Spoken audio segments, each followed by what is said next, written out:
Hello all you superhero deep divers, welcome to another episode of Superhero Deep Dive.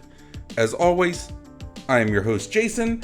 We have a great episode scheduled for today with a hero that's not known by many, but he's pretty awesome. I'm kind of excited to share this. Let me get my disclaimers out of the way and we will get into it. So, the information is pulled from different sources across the internet and may or may not be completely complete, but they do give a really good insight on the current superhero. You can also catch me every Tuesday and Thursday throughout the day on Outworld Fleet Radio. Their website is outworldfleetradio.online. You can catch me on Twitter or Instagram under Super Deep Dive. I try to use the hashtag Superhero Deep Dive when I think about it, but DMs are always open. You can email me directly at b4itall@yahoo.com. And you can catch me on YouTube, which is probably the best way overall, under Superhero Deep Dive. I post videos throughout the week. I post superhero memes daily. Let's see here. You can comment, subscribe, hit that notification bell, whatever it is. Like, share it with your friends. Help me grow the channel. If you have questions, comments, critiques, fun facts I may have missed, things like that, discussions, your opinions of the hero, or even requests for future episodes. That is a great place to do it because everything gets acknowledged to the best of my ability. And I love having conversations back and forth. And I haven't had one in a while, so this would be great. I do get requests frequently, though. Alright, now, with that being said, this week I am covering the Legion of Superheroes member, Ultra Boy. Really cool character. I didn't think that he was as cool as he is, but he definitely has a lot of potential. Now his real name is Joe Na. Like Jonah.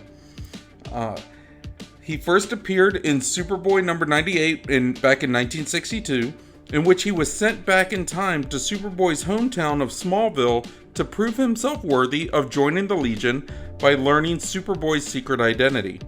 In his first adventure, he only demonstrated his vision powers known as Penetravision, but it was implied that he had malicious intentions in learning Superboy's secret identity. Later, in Adventure Comics number 316, he explained that he could channel his Ultra energy to provide him other powers, though only one at a time. Later, he was romantically linked for many years with fellow Legionnaire Phantom Girl, and he was considered one of the Legion's big three, along with Superboy and Mon-El, who served two terms as team leader.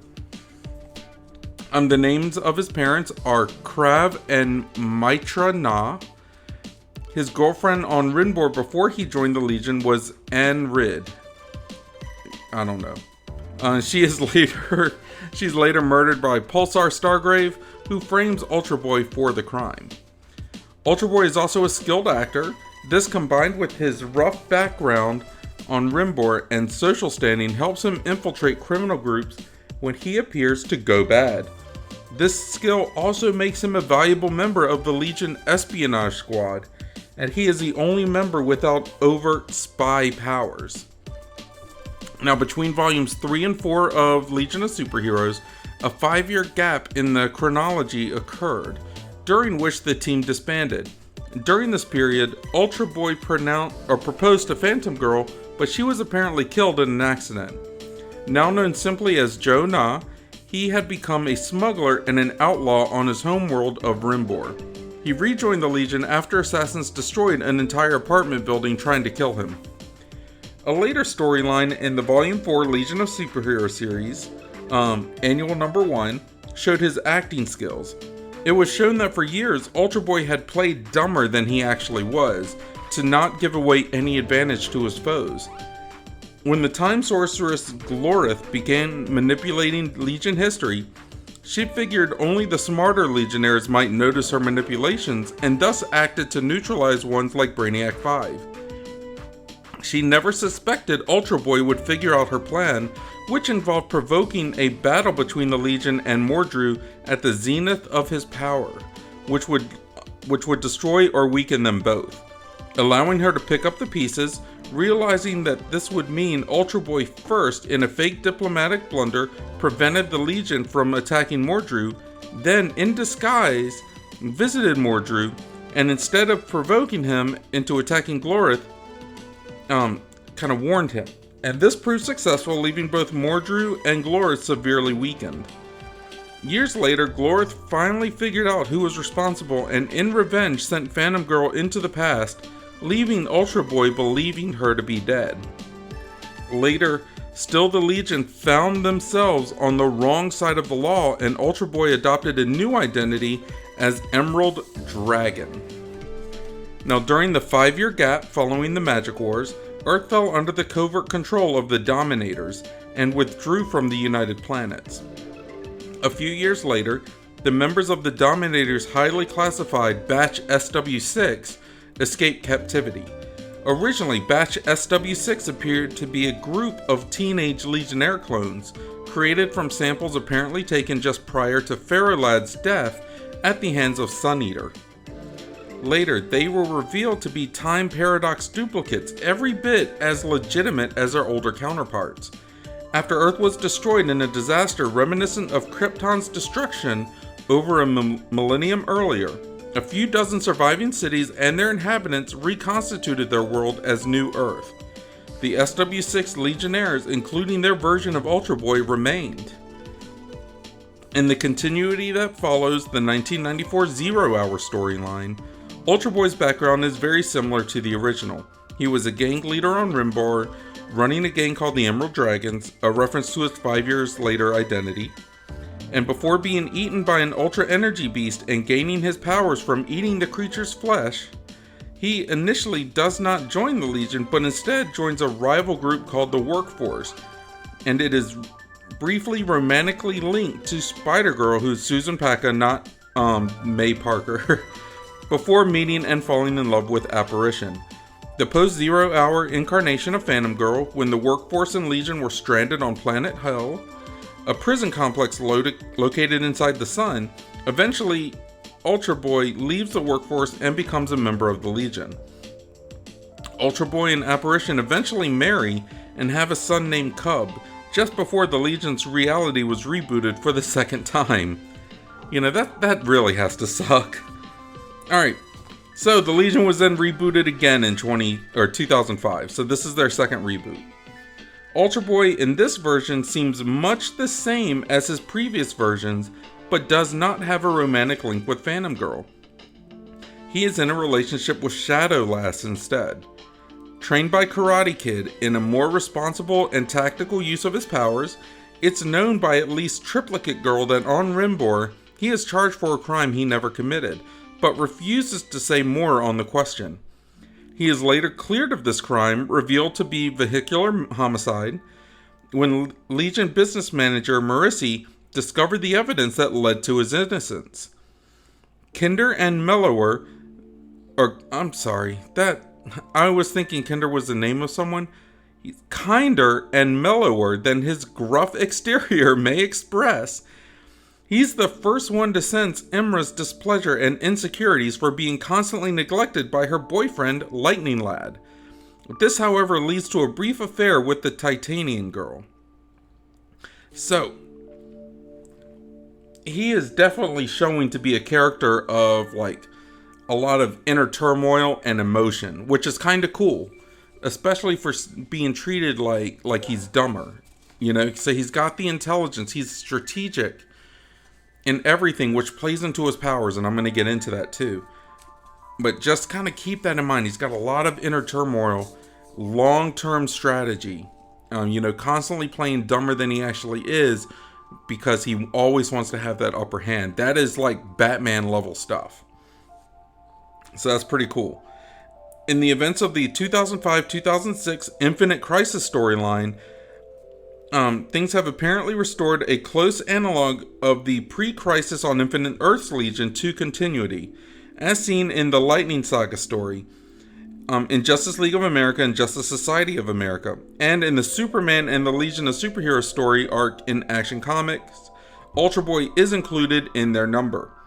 In the Watchmen sequel Doomsday Clock, Ultra Boy is among the Legion of Superheroes members that appear in the present after Dr. Manhattan undid the experiment that erased the Legion of Superheroes and the Justice Society of America. Now that's all the real history I have on him. But as you can see, like he's got a lot of things and he's got a lot of potential. Let me get into his powers and you'll see what I mean. Okay, now Ultra Boy's source of power comes from exposure of the radiation inside the Ultra Energy Beast and is not dependent on yellow sun radiation. In the Legion of Superheroes Volume 4, Annual Number 1, his power is described as his body having absorbed the ultra radiation, which he then adapted to an invulnerable state, which is kind of like his default power. When he shifts the energy to his muscles, it increases his strength or optical powers if he concentrates the energy on his eyes. Ultra Boy has the powers of superhuman strength, flight, penetravision, which is similar to Superboy's X-ray vision, except penetravision allows him to see through lead, so it's a little bit stronger.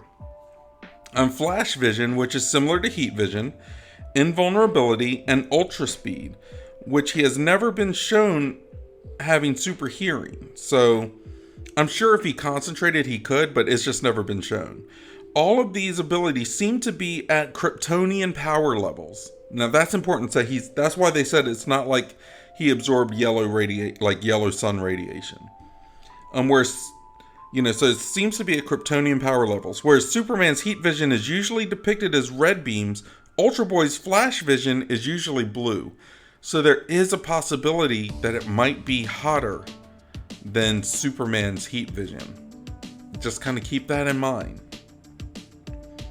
Alright, let's see. Ultra Boy's principal weakness is that he can only use one power at a time. So if he's invulnerable, he's not super strong or able to see through things. This makes him open to sudden attacks if he is unable to shift from one power to another in time. He cannot use his ultra speed to break the time barrier since the stress would destroy his body. He's also vulnerable to X radiation, which affects him as much as kryptonite harms Kryptonians. I don't really know what X radiation is. I couldn't find a thing on it. But yeah. So Ultra Boy is an exceptional actor and has used his skills on many Legion adventures. It's been useful combined with his rough exterior to have his fellow Legionnaires think him less smart than he is. This is the reason that although his powers don't lend themselves to espionage such as Drinking Violet, Chameleon Boy, or Invisible Kid, he is a valuable member of the Legion espionage squad anyways. Along with the skills mentioned above, he has been twice elected as leader of the Legion and has served several terms as deputy leader. And as a member of the Legion of Superheroes, he is provided the Legion Flight Ring, which allows him to fly and protects him from the vacuum of space and other dangerous environments. So it gives him kind of like a force field. Although he has the equivalent innate abilities, the ring allows him to forego those and leave another of his powers available for use. That's kind of important too for him. But what do you guys think? What do you think of Ultra Boy? Like, it's pretty cool, right? He's kind of like Superboy, only not. Like, they're close, but they were like, let's limit him to one power at a time. Let me know. Let me know what you think. Like I said, you can catch me on Twitter or Instagram under superdeepdive. I try to use hashtag superherodeepdive, but the DMs are always open. You can email me directly at b4, so b4itall@yahoo.com. And yeah, leave a comment on the video on YouTube under Superhero Deep Dive. Comment, subscribe, share, critique, request future episodes, anything I may have missed. But in the meantime, let me get into fun facts. Fun facts about Ultra Boy. He makes a cameo appearance in the Superman animated series episode New Kids in Town. He also appears in the Justice League Unlimited episode Far From Home as one of the Legion members mind controlled by the Fatal Five. And he appears in Legion of Superheroes. His first appearance is in the episode Champions, participating in the Intergalactic Games, which is an Olympic-like event in which Lightning Lad also competes. When the Fatal Five attacked the games, he and Matter Eater Lad helped the Legion defeat them, and in the first season finale, Joe Na made a cameo in costume having been sent to help the Legion stop the Sun Eater. He also appeared in the episode In the Beginning and in the series finale Dark Victory. In the Champions role-playing game, the term Ultra Slot is used to describe one of the powers within a framework in which only one power can be used at a time. The multi-power framework is based directly on Ultra Boy and in fact was originally called the Ultra, hence Ultra Slot. So that's kind of crazy, right? Yeah, I mean, he hasn't been around a lot. He's pretty obscure for being around for 61 years. But let me get into my final thoughts on it. Like, I've got to tell you, out of all the Legion of Superhero members, Ultra Boy is one of my favorites to see. He's got this insane power set, but he can only use one of them at a time. So can you imagine how much training and practicing that would take? Like he can be invulnerable, but he'll also be at normal strength. He can have super speed, but he won't be invulnerable. He'll be able to take any damage if he runs into something. You know, there's all these little catches, all these little glitches that can throw him off, and as a result, he's got to constantly be aware of what he's doing and what powers he has activated at the time. Like, what if he is running? What if he's running at super speed and trips? That fall, that tumble could kill him. He's got to be alert at all times to where even if he makes a mistake, he can default back to that invulnerability and take as little damage as possible. You know, that's insane. That is insane. What if someone reflects his heat vision or penetra vision back at him? No, that's flash vision. I'm sorry. Penetra vision is the X-ray. So what if someone sends his flash vision back at him? He's not invulnerable. So he's got to constantly be aware. Like, and that's crazy. You've got to constantly train.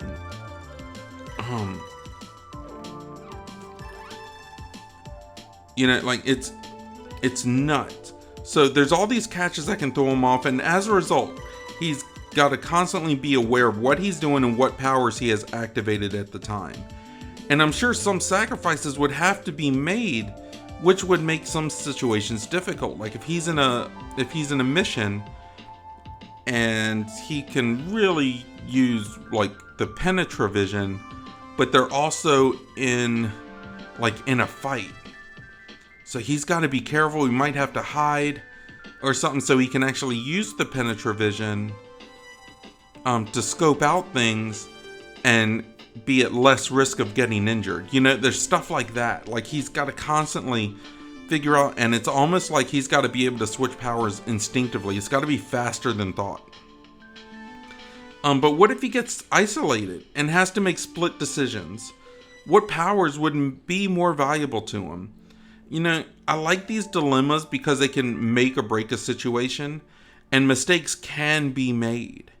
But let's be real for a second. Like, he's got his Legion ring, so he has a force field and flight, which helps him double up on his powers a bit. Like, you know, like he can be in a fight, and if he needs that penetra vision to scope ahead, like the X-ray vision, he can use his Legion ring to put a force field around him, and you know, that way at least he is in better shape to do that. So to me it's almost like cheating, but I get it at the same time.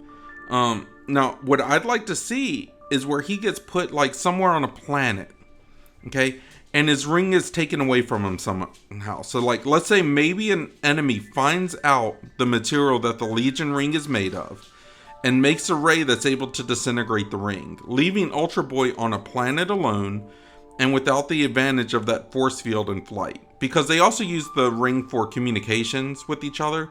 So let's just say some big bad guy for them. And I don't know, because the Legion hasn't had a whole lot of big bad guys as far as I know. It's been mostly the Fatal Five. But let's just say, for argument's sake, there's a new big bad guy, okay, and he decides he's going after the Legion, but he's going to go after him like one by one, you know, and take care of him. So he gets to Ultra Boy, finds out what the ring is made of, hits him with a ray that disintegrates the ring, it can do damage to him as well, but let's just say, for argument's sake, he figured out the best way to defeat the Legion is to get rid of their rings and then handle them individually. So he does that, gets rid of the ring. Okay, maybe an enemy finds out the material, okay, so Ultra Boy's on this planet alone and without the advantage of the force field in flight. Now, he's got to deal with whatever the planet throws at him. Harsh environments, natural barriers, and whatever else the main enemy has up their sleeve. What an incredible story this would make. Because he'd have to make these decisions. He'd have to be like, okay, I could get through this terrain easily with super speed, but if something happens, if I run through some weird weather, the terrain, I don't know it very well, so if I trip, I'm in danger. Maybe I need to go slower. Okay, so do I need to just focus on invulnerability? Where do I need to go? Like, what's the thing here? Do I need to fly? What does he need to do? Because he's got to try to get this taken care of, but he also doesn't want to go super slow. So it would take a lot of strategy. But he's the guy to do that because he made people think he was dumb for years. But otherwise, other than this, like, he's the ultimate team player because he can help fill the shoes of whatever the team may be lacking or reinforce a skill that the team has and can use extra of. Like, if they need extra firepower, he's got that extra heat vision. If they need extra strength, he can do that. If they need a shield, if they need that tank character, he can put on his invulnerability and take on a lot of shots. Stuff like that. Because of that, he's the guy that you need at all times. Like, you need him for every mission pretty much. But he needs to be that guy that can stand on his own. And with the previous storyline I was talking about him being on the planet or whatever without his ring, this would definitely help him get to that point. Because he's got that potential. He's been team leader twice. So he's got that potential. I just haven't seen it because every time that he can work on his own, he's had that Legion ring right there with him. So, it's fun stuff. But let me know what you guys think. What do you think of Ultra Boy? Do you think he's a viable character on his own? What kind of storyline would you like to put him in? I would love to hear and have this discussion. Like I said, you can always email me directly at b4itall, so b4itall@yahoo.com. You can DM me or catch me on Twitter or Instagram under superdeepdive. I try to use the hashtag superherodeepdive. I'm trying to get back into Twitter. I haven't been on it in a while, so I'm trying to get back into the whole thing. But I post on Instagram frequently. You can catch me on Outworld Fleet Radio every Tuesday and Thursday throughout the day. And you can catch me on YouTube under Superhero Deep Dive, where you can like, subscribe, comment, share, hit that notification bell, help me grow the channel. If you have requests for future episodes, I would love to have them. If you have things I may have missed, fun facts about the character or storylines, discussions you would like to have about the character, put them in the chat and let's go back and forth. Let's chat about them and see what's going on with it. Because who knows, like, we may have killer ideas to revitalize a character or put them in the mainstream, in the forefront, where they might belong. But other than that, guys, I think I'm going to head out for now. I got lots to do. I'm sure you all have lots to do. I hope you're all blessed. I hope you're all happy. I hope you're all safe, and I hope you're all smart. But if you're not smart, don't get caught. I'll see you guys next time. Have a great day, everyone. Bye-bye.